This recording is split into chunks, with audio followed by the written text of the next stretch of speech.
Magandang araw mga kaibigan. Bigyan natin ng reaction opinion itong post, ang balita ngayon.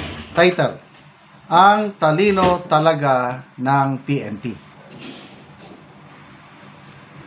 Umani ng kritisismo ang Philippine National Police mula kay Cavite 4th District Representative Kiko Barzaga matapos kumalat ang balita na sinubukan ng mga operatiba na iserve ang warrant of arrest kay dating Ako Bicol Representative Saldico sa kanyang unit sa Bonifacio Global City kahit matagal nang kumpirmadong nasa abroad ang akusado. Sa isang matapang at nag-viral na Facebook post, pinahayag ni Barzaga, talino talaga ng PNP. Alam nang nasa ibang bansa si Saldico, tapos pinuntahan pa kondo niya sa BGC. Ayon sa ulat, nagtungo ang mga tauhan ng Southern Police District at Taguig City Police sa Horizon Homes, Shangri-La Fort, BGC nitong Sabado ng tanghali, November 22 para iserve ang arrest warrant laban kay Ko. Ngunit pagdating nila, wala si Ko at kinumpirma ng security manager na mahigit 3 linggo na siyang wala sa naturang tirahan. Sa madaling salita, hinanap nila ang taong matagal nang wala doon. Okay, ito naman, may dagdag na balita. Rimulya, huling sighting ni Ko nasa Japan.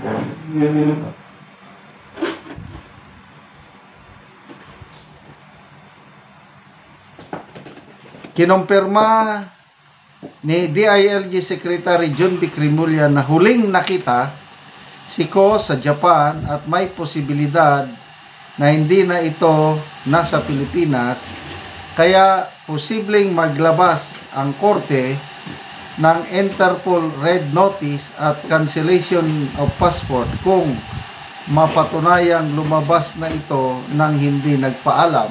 Ganun ba yun?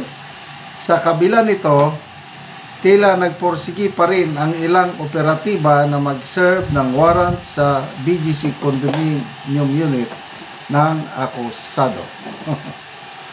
I don't know In fairness sa ating mga kapulisan, kailangan nilang iserve yung warrant of arrest. Kaya puntahan nila kung ano yung known address.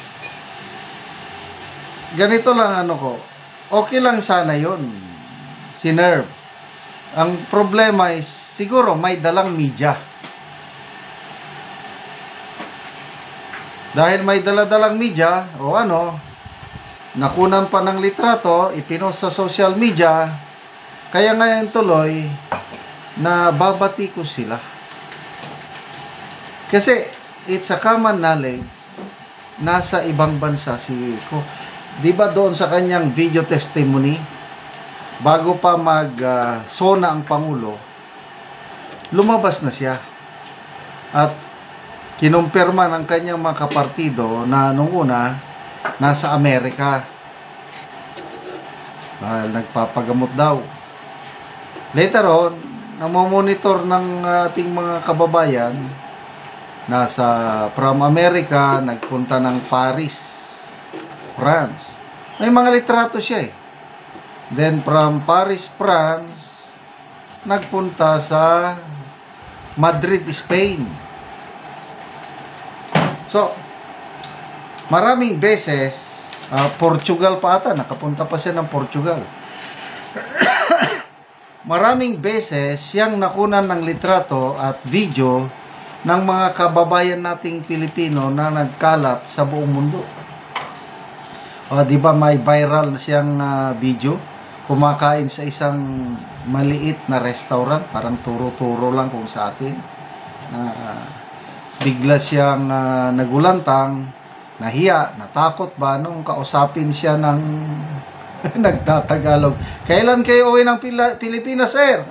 Gumanon siya kagad, tapos kumaripas ng takbo. Nakakaawa yung kalagayan niya. Kaya imposibleng nasa Pilipinas siya. Nagtatago yon sa iba't ibang bansa. Kaya ang talino ng PNP. Nakatikim tuloy kayo ng ano yung papuri. Ang talino ng PNP, sabi niya, di pinuri ni Congressman Barsaga ang PNP. Talino Alam na may iba pa siyang post na basa ko na PNP served warrant of arrest at condo unit BGC and believes that Saldico has gone out of the country. Parang tumakas na daw dahil sa warrant of arrest. Matagal na pong wala si Saldico sa at never na siyang babalik at it's a hide and seek game na ngayon. So, kung nagawa nila na mapabalik sa Pilipinas si ex-Congressman Tebes, palagay ko lahat ng bagay gagawin nitong administrasyong ito para mapabalik nila, mapakulong si Saldico. Kaya lang, okay yun, makulong siya dahil talagang may kasalanan naman talaga siya. Kaya lang, may mas matataas pa sa kanya na mas malaking kasalanan kung hindi siya nag-iisa. Kaya ang tanong, bakit siya lang? Nasaan yung iba? Magkakaroon ba ng tunay na hustisya kung si Saldico lang ang maparusahan? To me, it's not. Parang selective justice ang nangyari. Lalo na kaduda-duda saka lang nila sinampahan ng kaso nung nagsalita na si Saldico. Dapat kung nung hindi pa siya nagsasalita at nasampahan ng kaso, nabigyan ng warrant of arrest, ay saludo pa ako sa gobyernong ito. Ngayon, alanganin ako. Parang yun nga, for the show. Lights, camera, action. Salamat mga kaibigan sa inyong pagsubaybay sa ating channel. Nakakatulong talaga kayo ng malaki sa Tribong Talandig ng Bukidnon dahil ang income natin sa channel na ito is pantulong po sa tribo na mimigay tayo ngayon ng mga libreng yero at pako para makapagpatayo sila ng mas maayos na tirahan. Panoorin nyo ang video na ito.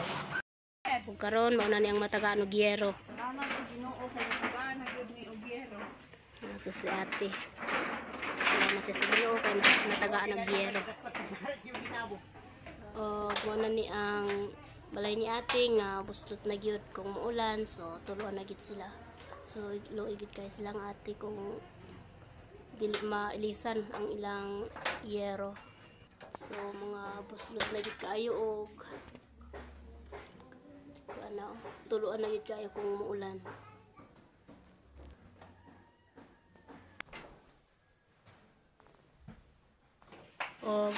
Ate, ang sa imong masulti nga natagaan kag yero nga nakitang gyud nga sa ang imong balay, so buslot na.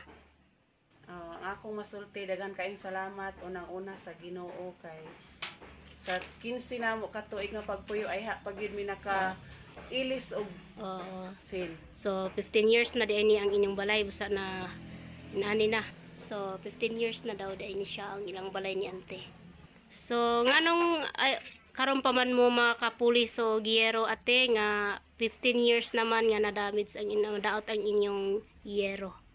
Karon pa gyud mi naka ilis kay kuan wala gyud mi kwarta nga ipalit og yero. Kay nga among pagpaningkamot ko to bra sa pagkaon.